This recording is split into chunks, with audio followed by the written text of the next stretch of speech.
mahirap kasing mabuhay. Mahirap kaya kung ano na lang pagkakitaan.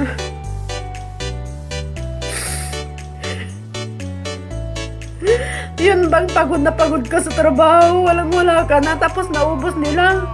Libre ka nilang i-chat. Yun bang napag-aral mo silang lahat?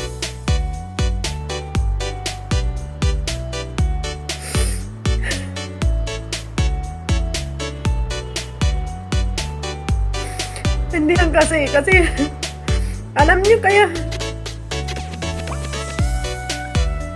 mahal na mahal ko kayo mga guys, kahit may mga magkano sa 150. Kaya sabi ko, ang saya-saya mo kanina. Hindi ko pa rin makalimutan kasi may iyak ka. Huwag kang iyak, ate. Yes, kaya ko to. Lord is here. Lord, He survives me. Lahat tayo.